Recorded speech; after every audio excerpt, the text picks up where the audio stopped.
로마서 11장 13절. 내가 이방인인 너에게 말하노라. 내가 이방인이 사도인 만큼 내 직분을 영광스럽게 여기노니 이는 혹 내 권력을 아무쪼록 시기하게 하여 그들 중에서 얼마를 구원하려 함이라. 그들을 버리는 것이 세상의 화목이 되거든 그 받아들이는 것이 죽은 자 가운데서 살아나는 것이 아니면 무엇이리요. 제사함은 처음 익은 곡식가루가 거룩한즉 떡덩이도 그러하고 뿌리가 거룩한즉 가지도 그러하니라. 또한 가지 얼마가 꺾이었는데 돌 감람나무인 내가 그들 중에 젖붙임이 되어 참 감람나무 뿌리인 진액을 함께 받는 자가 되었은즉 그 가지들을 향하여 자랑하지 마라. 자랑할 자라도 내가 뿌리를 보존하는 것이 아니요 뿌리가 너를 보존하는 것이니라. 그러면 내 말이 가지들이 꺾인 것은 나로 젖붙임을 받게 하려 함이라 하리니 옳도다. 그들은 믿지 아니함으로 꺾이고 너는 믿음으로 섰느니라. 높은 마음을 품지 말고 도리어 두려워하라. 하나님이 원 가지들도 아끼지 아니하셨은즉 너도 아끼지 아니하시리라. 그러므로 하나님의 인자하심과 준엄하심을 넘어지는 자들에게는 준엄하심이 있으니 너희가 만일 하나님의 인자하심을 모르겠으면 그 인자가 너희에게 있으리라. 그렇지 않으면 너도 지키는 바 되리라. 그들도 믿지 아니하는데 머무르지 아니하면 젖붙임을 받으리니 이는 그들을 젖붙이실 능력이 하나님께 있음이라. 원 감람나무에서 찍힘을 받고 본송을 거슬러 좋은 감람나무에 젖붙임을 받았으니 원 가지인 이 사람들이야 얼마나 더 자기 감람나무에 젖붙이심을 받으랴. 아멘. 로마서 11장 13절에서 24절 말씀 우리 설교 제목 함께 읽어보겠습니다. 구원의 은혜에 감사하며 겸손하자. 오늘 내용에 맞는 제목입니다. 저희 교회는 주제 설교를 하지 않아요. 처음에는 주제 설교를 주일날 했습니다. 제가 언젠가부터 성경을 하나도 빼놓지 않고 다 가르쳐야 되겠다는 마음이 들어서 저 역시 그렇게 성경을 보다 하나님을 더 인격적으로 만나게 됐기 때문에 어렵지만 성경을 하나도 빼지 않고 쭉 나가고 있습니다. 주중에는 창세기부터 해서 지금 에스겔서를 나가고 있고요. 우리가 사실 서신서까지 많이 나갔었는데 우리가 코로나 왔을 때 제가 어떤 생각이 들었냐면 야, 예수 믿고 구원을 시켜야 되겠다 해서 다시 사복음서로 돌아와서 지금 쭉 나가고 있습니다. 그러니까 사복음서만 끝내고 말려고 했는데 거기에 요한복음에 내가 성령을 너희에게 보내겠다고 말씀하셔서 아니 성령을 보내겠다고 했으면 성령이 임하는 걸 봐야 되잖아요. 그래서 사도행전을 나가게 됐고 성령이 임함으로 이제는 사도행전을 통해서 어떻게 복음이 세상에 전파되었는지 그리고 우리가 지금 다니고 있는 교회가 어떻게 시작이 되었는지를 사도행전 통해서 우리가 알게 됐고요. 이제 그 다음에 이어지는 이 서신서들 로마의 사도 바울이 보낸 편지를 통해서 우리가 정말 깊은 진리를 많이 깨닫게 됩니다. 그러니까 로마서를 통해서는 아니 자기 땅 자기 본토에 자기 그 조상의 후손으로 온 예수 그리스도를 그 사람들이 믿지 않는 거예요.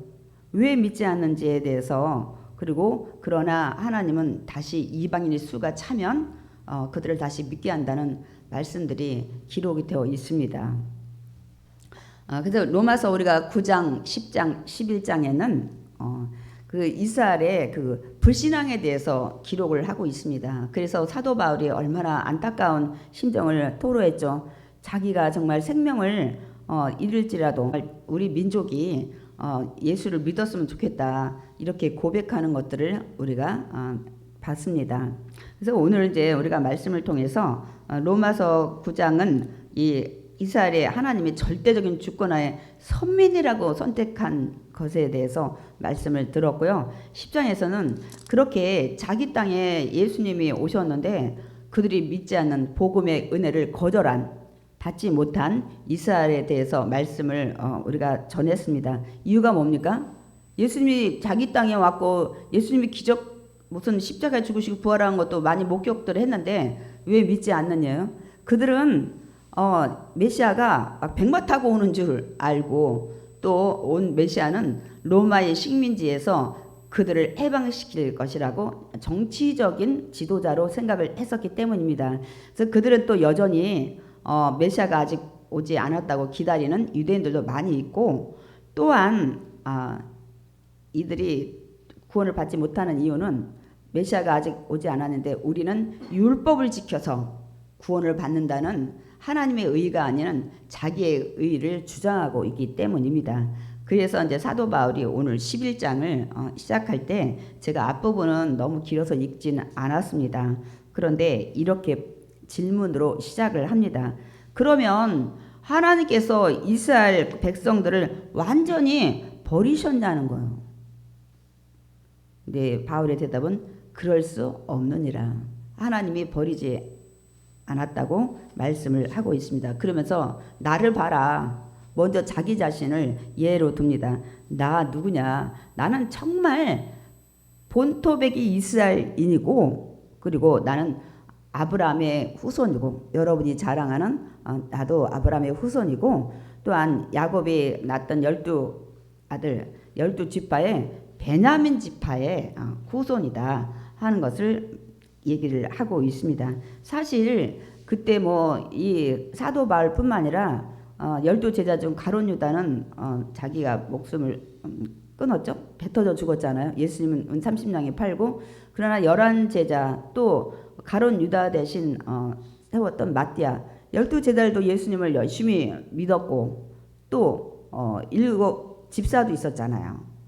너무 많이 있었고, 또 예루살렘에도 예수님을 믿는 그리스도인들이 많이 있었습니다. 그러니까 완전히 버려진 건 아니다라는 것을 얘기하고 있습니다.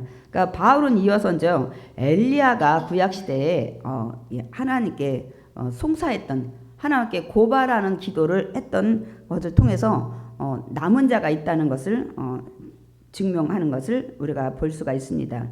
그래서 로마서 11장 3절에 우리 함께 읽어보겠습니다. 주여, 그들이 주의 선지자들을 죽였으며 주의 제단들을 헐어버렸고 나만 남았는데 내 목숨도 찼나이다. 무슨 말씀이에요? 하나님, 이들이 주의 선지자들을 다 죽였고 또 하나님께 예배 드리는 제단들을 다 헐어버렸고, 그리고 지금은 나 혼자 선지자로 남았는데 지금 그들은 내 목숨도 지금 찾고 있다고, 그렇게 하나님 앞에 고발 아닌 고발, 송사를 하는 기도 내용을 오늘 기록하고 있습니다. 그러니까 이 말씀의 배경은 이렇습니다. 오늘 그 엘리야는 북이스라엘의 가장 악한 왕, 사실은 북이스라엘뿐만 아니라 남북의 모든 39왕의 대표적으로 가장 악한 왕이 아합왕이었습니다. 그 아합왕은 자기 아내를 시돈 나라의 그 공주를 데려다가 결혼을 합니다. 그러나 그 시돈 공주가 자기 나라에서 섬기던 바알과 아세라의 우상들을 가지고 이 북이스라엘에 들어오게 됩니다. 그래서 막 그 우상들을 이 전파를 하다 보니까 북이스라엘이 그렇지 않아도 우상에 찌들어 있었는데 완전히 바알과 아세라의 그 우상에 다 빠지게 돼서 하나님을 찾지 않게 됩니다. 그러자 이제 하나님께서는 어느 날 엘리야를 부르십니다. 그리고 뭐라고 말씀하시냐면 이 이스라엘에 수년 동안 내가 우로를 내리지 않을 것이라. 그러니까 비와 이슬. 이스라엘은 이 비가 많이 오지 않습니다. 그래서 이들이 그 양을 많이 먹일 때 이슬이 많이 내려요. 그런데 이들이 섬기는 바알과 아세라는 비의 신이야. 비의 신을 그렇게 잘 섬기는데 하나님이 그 비를 내리지 않게 하겠다는 거예요. 그러면 벌써 누가 더 참 신인지 우리가 짐작을 하겠죠. 그거를 이스라엘 백성들한테 보여주겠다고 말씀을 하신 겁니다. 정말 엘리야가 그 예언을 합니다. 이제 수년 동안 비가 내리지 않을 것이라고 이렇게 예언을 하고 나니까 정말 그대로 비가 내리지 않는 겁니다. 그래서 가뭄이 심해져서 마실 물이 없다 보니까 기근이 너무 심한 거예요. 그래서 아합 왕이 막 물의 근원을 막 찾으러 막 다니고 또 이놈 비가 오지 않겠다고 예언한 이 엘리야를 아주 백방으로 찾아다닙니다. 그렇게 가뭄이 시작된 지 한 3년이 지난 때쯤에 하나님께서 다시 엘리야를 부르십니다. 엘리야야, 내가 이제 비를 내리려고 하는데 너 아합 왕 만나라. 그렇게 얘기를 하면서 만나서 이렇게 얘기를 하라는 거예요. 너가 열심히 섬기는 그 바알과 아세라 선지자들을 다 갈멜산으로 모아가지고 정말 너희들이 섬기는 바알과 아세라 그 신이 참신인지 야훼 하나님이 참신인지 보여줘라. 그래서 그들을 다 모으게 해서 아합 왕을 만나가지고 선지자들을 갈멜산에 다 850명을 모읍니다. 그러면서 엘리야가 제시를 합니다. 송아지 둘을 잡아서 정말 거기에 불을 붙이지 않고 기도해서 불이 내리는 신이 정말 참신이지 않겠냐. 그러니까 막 이스라엘 백성들도 박수를 치는 거예요. 맞다 막 그렇게 해가지고. 그런데 너희들이 숫자가 많으니까 너희가 먼저 바알과 아세라 우상에 기도하라고 그래요. 그래서 이들이 송아지를 잡아서 제단에다 올려놓고 막 이제 기도하기 시작합니다. 바알이여, 바알이여, 막 비를 내리게 해달라고 막 이들은 막 그 제단 둘레를 막 뛰어다니고 그들의 그런 예식 행위대로 창과 칼로 막 자기들 살을 막 찔러가지고 피를 내면서 막 하루 종일 아침부터 하는데 12시가 돼도 불이 내리지 않고 이제 저녁 때까지 다 시간이 되니까 엘리야가 뭐라고 하냐면 야, 더 크게 해봐. 너희 신이 지금 혹시 잠들었는지 몰라. 묵상하는지 몰라. 지금 외출해서 길을 행하고 있는지 몰라. 막 이렇게 얘기를 합니다. 그러니까 막 이들은 막 더 난리치는 거예요. 막 바알이여, 바알이여, 막 불을 내리소서 막 하는데 이제 저녁 소재 드릴 시간이 다 돼서 엘리야가 이렇게 했죠. 수도 그만. 너희들 신이 능력이 없는 것 같다. 내가 섬기는 야훼 하나님께 내가 기도하겠다.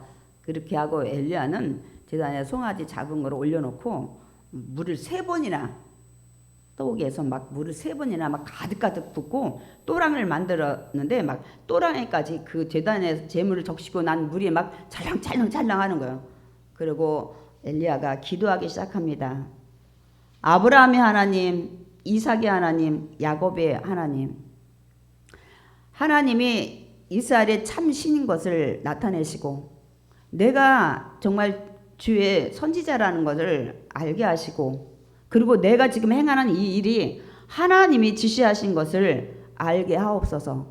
그리고 야훼여 불을 내려주소서 하고 막 기도를 하니까 아이고 불이 그냥 황 하고 내려가지고 그 재물을 태울 뿐만 아니라 또랑의 물까지 아주 완전히 다 말렸다고 말씀하고 있습니다. 그래서 엘리야는 그곳에서 이제 이들을 바알과 아세라 선지자들을 다 잡아서 기손 시내에 내려가서 다 죽여버립니다. 그러니까 이 아합의 아내 이세벨이 자기가 바알과 아세라 우상을 가지고 이스라엘 들어왔는데 아니 그 선지자들을 다 죽였다니 가만히 있겠습니까? 저놈 잡아라. 저놈을 내일 내가 오늘 바알과 아세라 선지자를 죽인 것처럼 나도 죽일 것이라고 아주 막 이제는 죽이려고 막 이제 찾는 것을 볼 수 있습니다. 그때 엘리야가 이제 호렙산에 가가지고 이제 기도했던 내용입니다. 뭐냐면 이제 뭐라고 기도하냐면 하나님 야훼의 선지자가 다 죽었습니다. 이제 다 죽었는데 나 혼자만 남았습니다. 근데 그들이 혼자 남은 나도 지금 찾아서 죽이려고 한다고 얘기를 하는 것입니다. 근데 하나님께서는 엘리야야, 너 혼자만 남은 게 아니야. 엘리야는 선지자들을 다 죽였기 때문에 자신만 우상을 섬기지 않는 선지자로 남아있는 걸로 생각을 했던 겁니다. 그리고 하나님, 지금 나만 남았는데 나 역시 죽이려고 이렇게 찾아다닙니다 하고 이렇게 지금 막 기도를 하는 겁니다. 그러니까 하나님이 아니라는 것을 말씀을 하십니다. 우리가 열왕기상 그 19장 20장 말씀이지만 여기에 사도 바울이 그냥 기도를 한 것을 내용을 우리가 로마서 11장 4절 그냥 읽어보겠습니다. 내가 나를 위하여 바알에게 무릎을 꿇지 아니한 사람 7,000명을 남겨두었다. 아니야, 너만 남아있는 게 아니야. 내가 바알과 아세라 우상에 절하지 않는 7,000명을 남겨놓았다는 거예요. 그러니까 우리가 꼭 7,000명이라는 숫자보다는 이사야의 숫자 중에 7이라는 건 완전수입니다.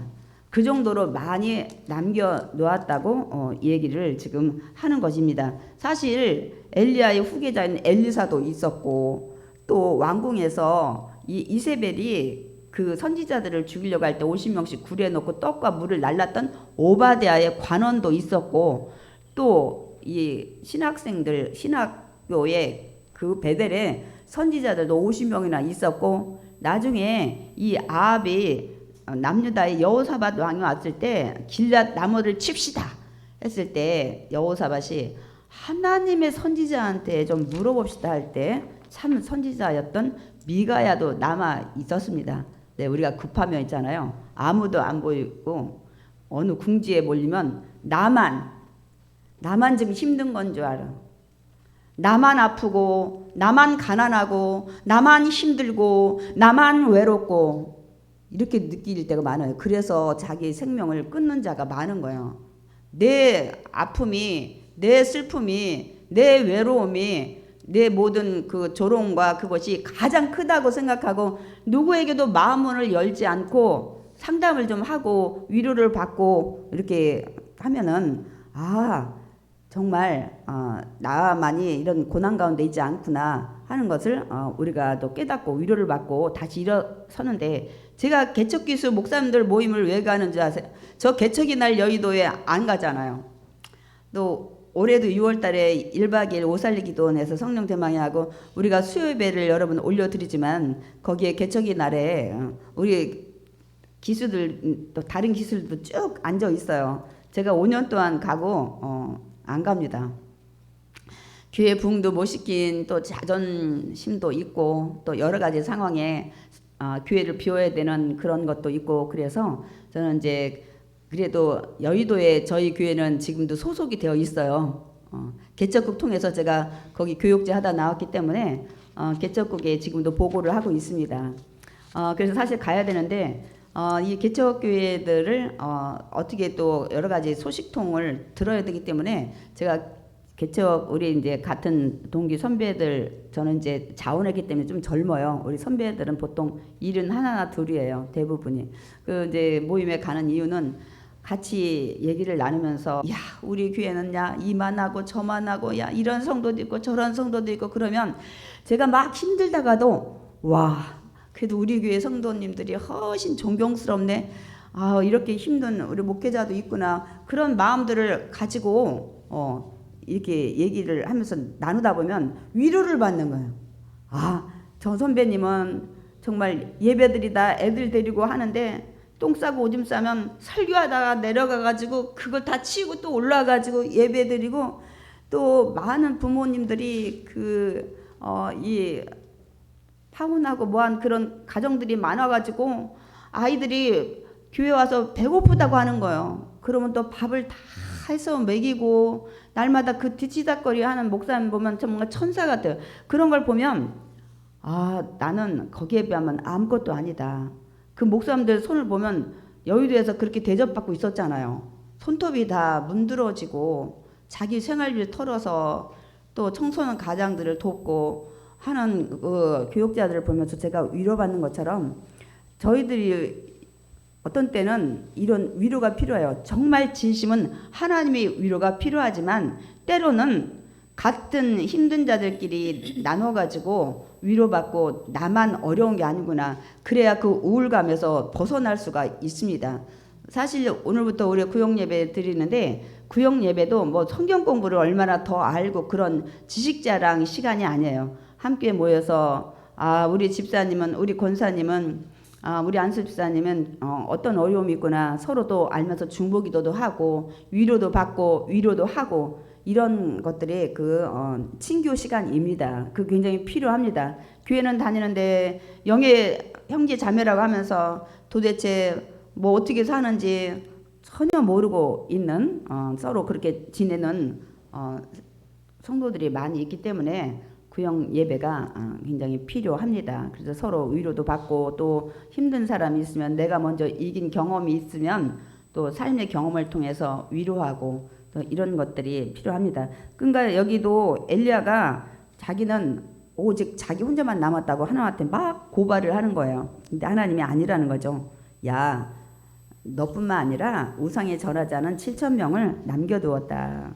그러니까 이제 바울은 그 예를 왜 드냐면 지금도 이스라엘이 이렇게 자기 땅에 예수님이 오셔서 십자가에 죽으시고 부활하심을 믿지 않는 이들에게 하나님은 지금은 모른 척 하시잖아. 그래서 막 복음이 이방으로 가는데 바울은 이 예를 드는 거야. 이스라엘이 그러면 완전히 하나님이 버리셨냐? 아니다라는 거예요.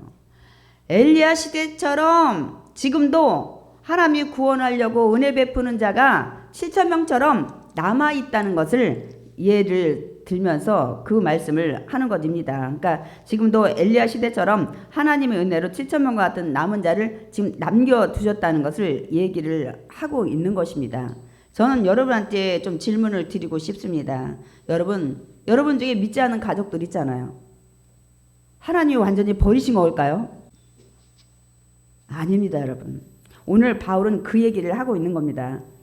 지금도 2025년에도 하나님이 이렇게 우상하게 절하지 않고 하나님의 선택하려고 남겨놓은 같은 7,000명이 있다는 사실입니다. 그래서 제가 늘 얘기하죠. 누가 구원받을지 모르기 때문에 우리는 꾸준히 기도하고 전도를 해야 된다고 말씀하고 있습니다. 그러니까 이 남겨놓은 7,000명 중에 저와 여러분이 믿지 않는 가족이 그 중에 끼어 있는 거예요. 그러니까 사회가 아무리 혼탁하고 제약이 만연해도 하나님은 남은 자를 남겨놓으십니다. 왜냐하면 천국 데려갈 백성들이 있어야 되잖아요. 그리고 예수님이 다시 재림했을 때 여러분을 또 구원해서 우리가 천국잔치에도 가야 되고 천국에도 가서 아픔도 슬픔도 애통하는 것도 곡하는 것도 죽음도 없는 곳에 영원히 살게 할 영혼들이 있다는 사실입니다. 아니 아무도 없고 다 그러면 하나님만 혼자 계시고 믿다가 다 죽어가지고 부활도 모르고 그렇게 사는 것 같으면 제가 항상 말씀드리잖아요. 저는 예수 안 믿고 더더군다나 목회자는 더 안 할 거예요. 근데 우리는 살다가 이 땅의 삶이 끝나면 앞서거니 뒤서거니 우리가 다 가면서 이제는 천국과 이제는 지옥이 있다는 사실이 분명하기 때문에 예수님을 믿고 우리가 신앙생활을 하는 것입니다.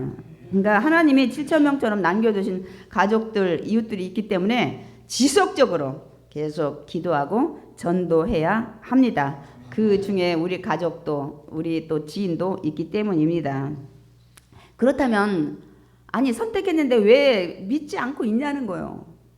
왜 안 믿는 거예요? 내가 기도도 하는데 내가 전도도 하는데 그냥 틱틱거리고 아유 됐어 너만 나가 막 이렇게 하고 때로는 또 우리가 본의 안 될 때는 아이고 교회 가면서 그럴 것 같으면 난 교회 안 다니겠다 이 얘기는 듣지 마셔야 돼. 그러니까 여러분들이 이제부터라도 달라지셔서 야 우리 엄마가 교회 나가니까 좀 뭐 달라졌는데 교회 나간 게 좋은가 보다.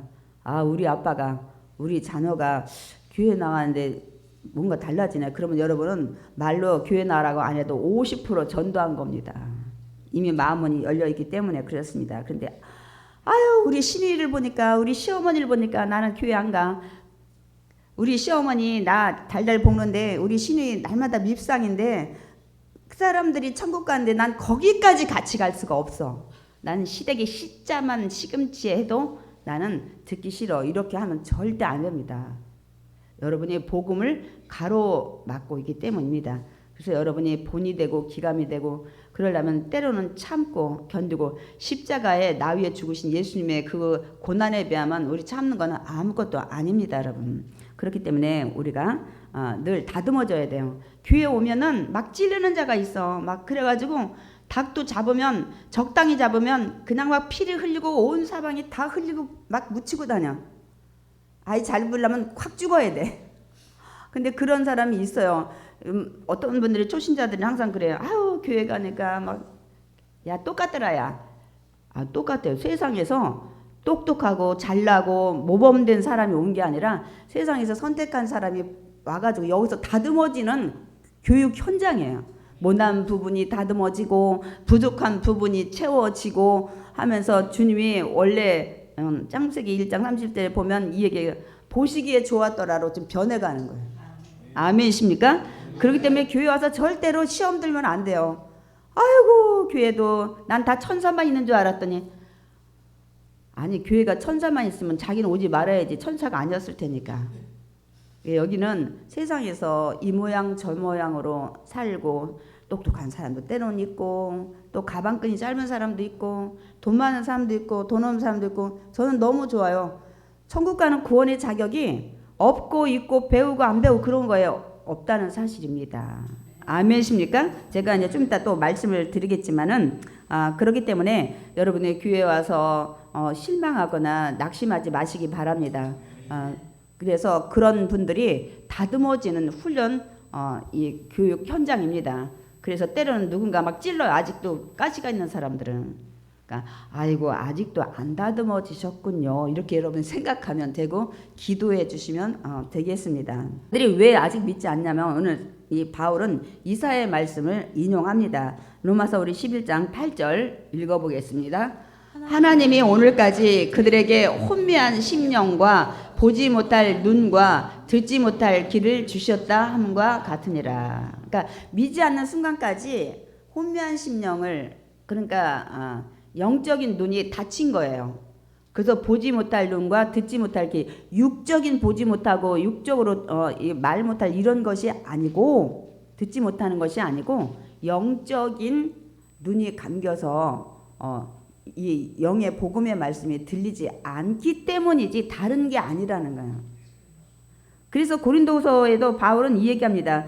복음이 가려진 이유는 이 세상의 신이 믿지 않는 자들의 마음을 혼미케, 여기도 혼미케, 그러니까 뭐라 그럴까 꽉 막히게 영적으로 무지하게 했기 때문에 그리스도의 영광의 복음이 광채가 비치지 못하게 합니다. 왜냐하면 그리스도는 하나님의 형상인데 하나님의 형상을 보지 못하게 하는 것입니다.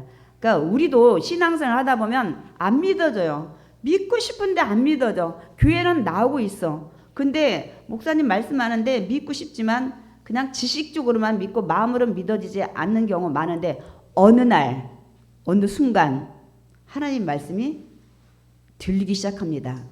믿어지기 시작합니다. 아멘이십니까? 그래서 제가 이렇게 이 창세기부터 한 절도 빼지 않고 다 가르쳐야 됐다는 것을 제가 말씀을 드렸잖아요. 저는 제일 어렵다는 또 머리 아파하는 레이기를 통해서 하나님을 만나게 됐기 때문입니다. 거기에 그 하나님은 건축가, 성전 짓는 건축가의 하나님이시오. 피부병이나 뭐 나병 이런 그런 것들 뭐 산후조리 뭐 이런 여러 가지 그런 걸 통해서 산부인과 의사시고 피부과 의사시고 또 청색실, 홍색실 뭐 이런 막 배로 짠실 야 디자이너이셨구나. 제가 얼마나 소상한 그 세세한 하나님을 만나고 나서 그 다음에 제사법도 너무 다들 힘들어하잖아요.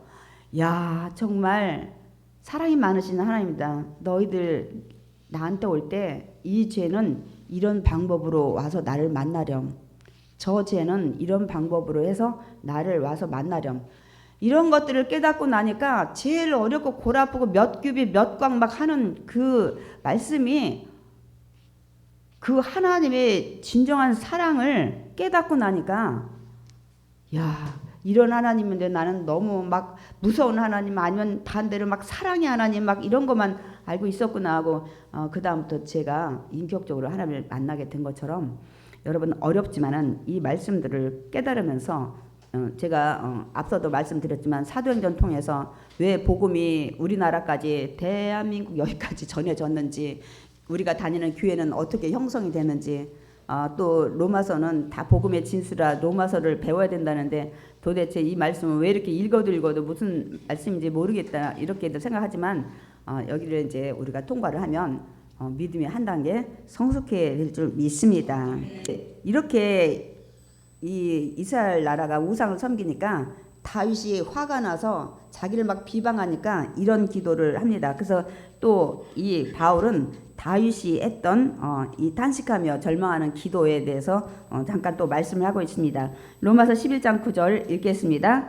그들의 밥상이 올무와 덫과 거치는 것과 보응이 되게 하시옵고 그들의 눈은 흐려 보지 못하고 그들의 등을 항상 굽게 하옵소서. 시편을 통해서 뭐라고 하냐면 하나님 구원의 밥상을 줘도 은혜의 밥상을 줘도 알지도 못하는 그들 아예 그게 올무와 덫 넘어지는 거치는 게 더 보응되게 하시고 그들의 눈은 여전히 흐려져서 그들의 등을 항상 굽게 하소서. 그냥 평생 무거운 짐을 지고 다니는 자들 되게 하옵소서 하고 다윗이 이런 기도도 했네요.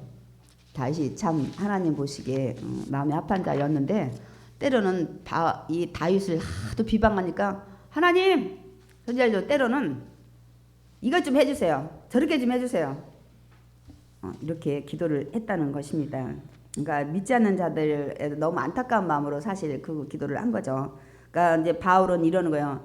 아니 조상들도 이렇게 막 그냥 우상만 섬기는 이스라엘을 위해서 이렇게 막 기도도 하고 막 탄식도 했는데 그렇다면 이스라엘 민족이 아예 일어날 가능성이 없냐는 거예요. 다시 하나님이 선택받을 가능성이 없냐 이거를 다시 묻습니다.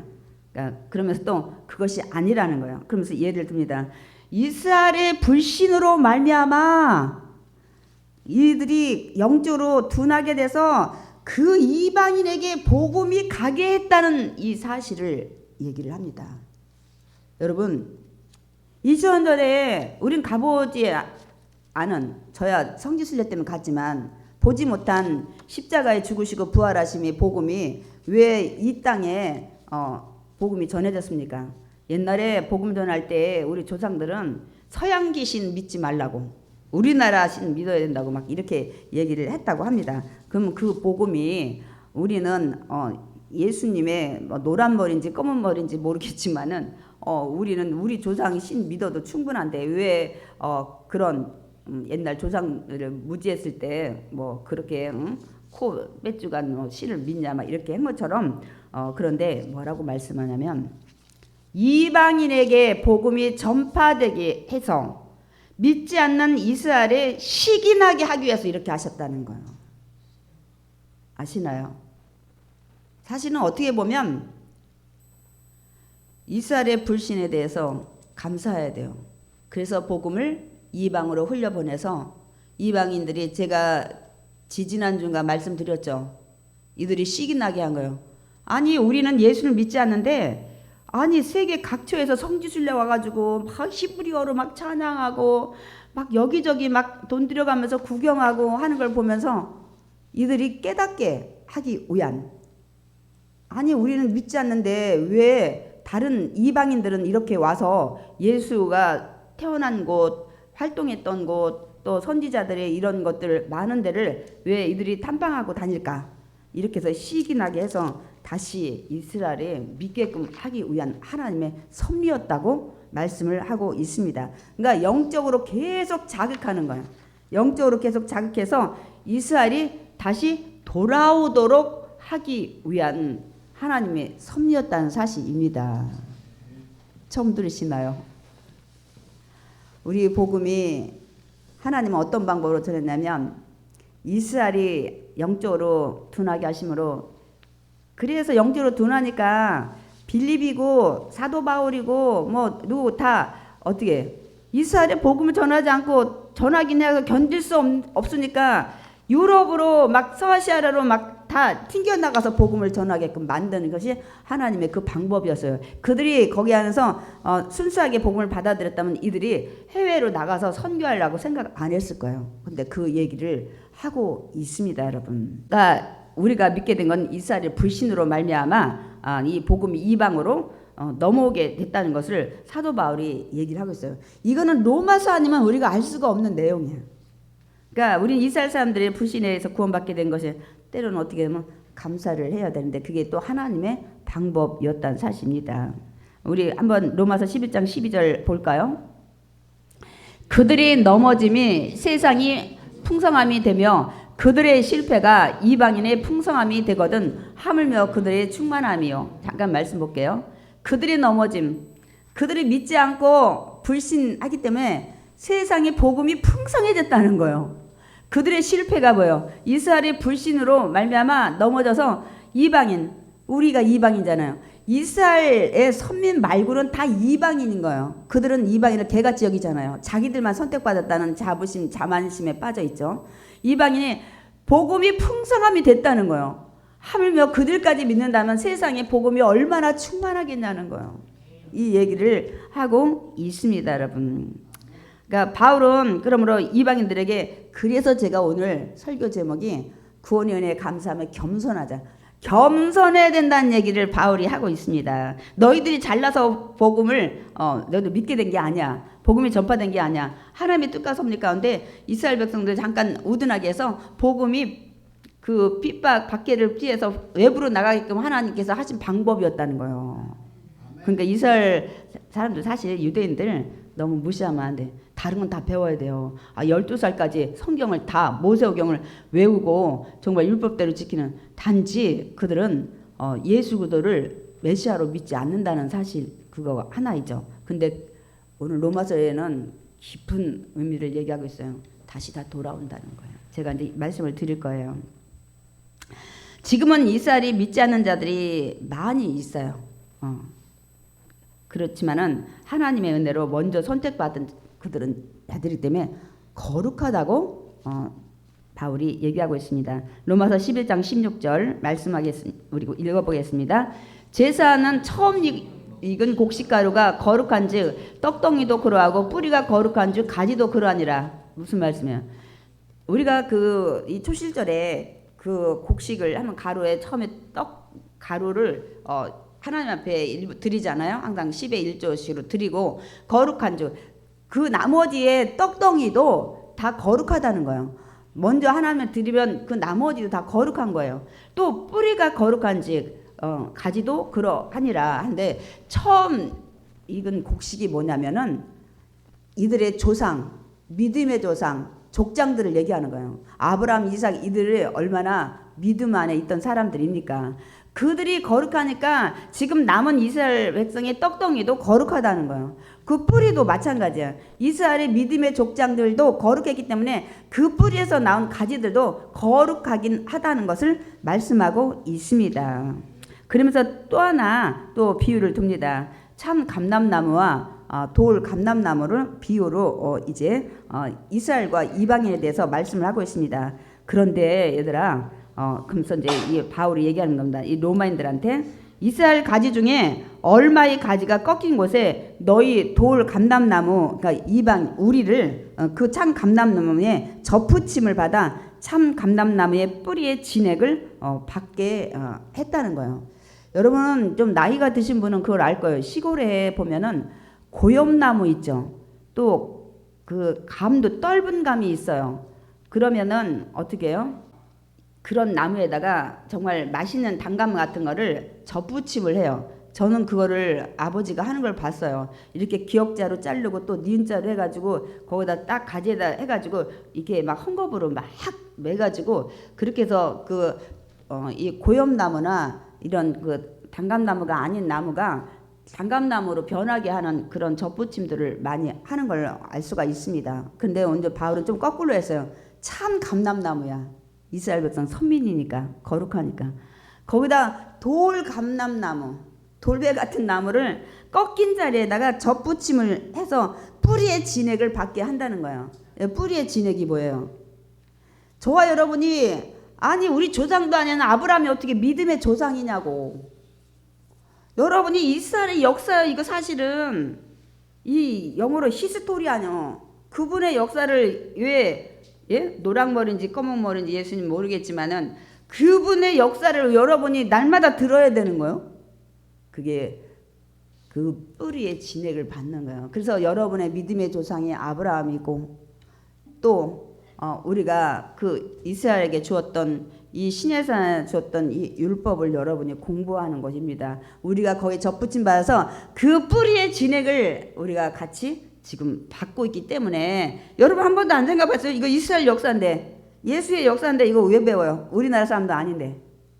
근데 우리가 거기에 참 감람나무에 돌 감람나무로 접붙임을 우리가 받았기 때문에 그 뿌리의 진액을 받기 때문에 그래요. 그러니까 아브라함의 후손으로 그들이 받았던 천국의 영광의 언약도 여러분이 동일하게 받게 되는 것입니다. 아멘. 이제 알겠죠? 왜 우리가 이 성경을 가지고 공부하면서 왜 이 성경의 언약들을 믿는지. 뿌리가 참 감람나무예요. 우린 돌 감람나무로 거기에 접붙임을 해서 뿌리의 진액을 통해서 그래서 조상도 아브라함이 우리 믿음의 조상이고 그들의 언약도 우리 언약이 되고 천국에 대한 그들에게 주었던 약속도 우리의 약속이 되는 것입니다. 아멘이십니까? 그러므로 너 이방인들은 교만하지 말라는 거예요. 그래서 제가 아까 겸손하지 말라는 설교 제목을 한 거예요. 경고의 말씀을 이 바울이 하고 있습니다. 고린도서 10장 12절에도 그러죠. 그런즉 선질로 생각하는 자는 넘어질까 조심하라. 늘 말씀뿐만 아니라 모든 것에 교만하지 말라는 말씀이죠. 그래서 로마서 11장 18절도 읽어보겠습니다. 그 가지들을 향하여 자랑하지 말라. 자랑할지라도 내가 뿌리를 보존하는 것이 아니오 뿌리 참감람나무 이스라엘이 너를 보존하는 것이니라. 그렇기 때문에 자랑하지 말라고 말씀을 하고 있습니다. 굉장히 귀한 말씀이죠. 그러니까 이스라엘이 믿지 않는 가지들이 꺾인 곳에 우리들 이방인 우리 돌감나무가 접붙임되었다고 말씀을 하고 있습니다. 그러면 꺾인 나무가 있고 접붙임 당하는 돌감나무도 있는데 기준이 뭐냐는 거예요. 누구는 꺾였고 누구는 접붙임 당했는데 기준이 뭐냐는 거예요. 믿음입니다.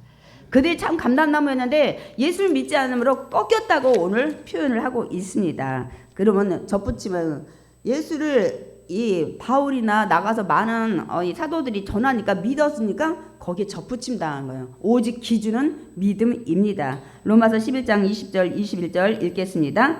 옳도다. 그들은 믿지 않음으로 꺾이고 너는 믿음으로 섰느니라. 높은 마음을 품지 말고 도리어 두려워하라. 하나님이 원가지들도 아끼지 아니하였은즉 너도 아끼지 아니하시리라. 넌 지금 믿음이 있어서 거기에 접붙임 당했지만은 너도 믿음을 떠나면 너도 이 꺾인 이스라엘 참 감람나무처럼 꺾일 거니까 교만하지 말라고 말씀을 하고 있습니다. 그러니까 이스라엘이 꺾인 건 뭐라고요? 불신 때문에 꺾인 거예요.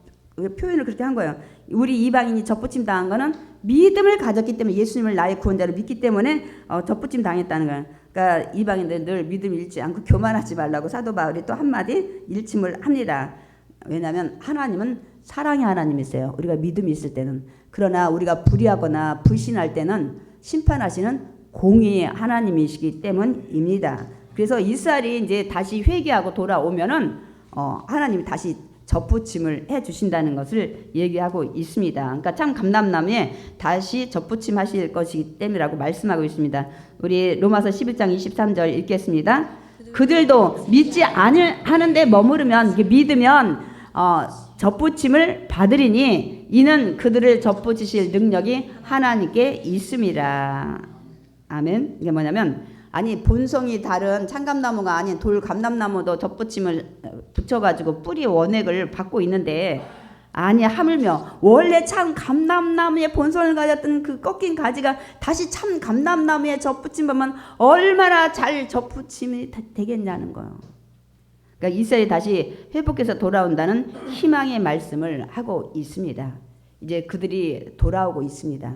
2019년에 돌아온 그 유대인들이 한 3만 명이 됐다는데 지금 한 4, 5년 지났으니까 더 많아지잖아요. 점점 돌아오고 있어요. 그걸 우리를 메시아닉 주라고 얘기를 하죠. 그들이 돌아와서 할 일이 있어요. 뭔가요? 제3성전을 질 거예요. 1성전이 솔로몬 성전이었고 2성전이 수르바벨 성전을 그 헤롯 왕이 인테리어를 했죠. 지금 다 무너져서 서쪽 통곡의 벽만 있고 그들이 그 자리에 황금돔 성 막 이슬람교 막 무슨 교 막 같이 막 그 자리 뺏느라고 경쟁을 하고 있죠. 이들이 돌아오면 다니엘서에 보면은 성전을 지어. 근데 이들이 성전 질 모든 준비가 다 끝났어요. 그 붉은 송아지만 못 구했는데 어떻게 유전자 해가지고 그 드리는 그것까지 다 완전히 마치고 지금 기다리고 있습니다. 뭐가 중요해요? 성전이 지어지면 3년 반 후에는 그곳에 거짓 그리스도, 적그리스도가 서서 이제는 환란이 시작돼서 마지막 예수님 재림 때를 오는 것을 우리가 알 수 있기 때문입니다. 결론입니다. 이스라엘은 지금 믿지 않는 자가 많이 있지만 점점 주님께 돌아오는 숫자가 많아진다는 사실은 주님의 때가 가까워지고 제3성전이 지어지면 그때부터 여러분 마지막 주님 오실 걸 준비하셔야 돼요. 깨어 있어야 합니다. 아멘이십니까?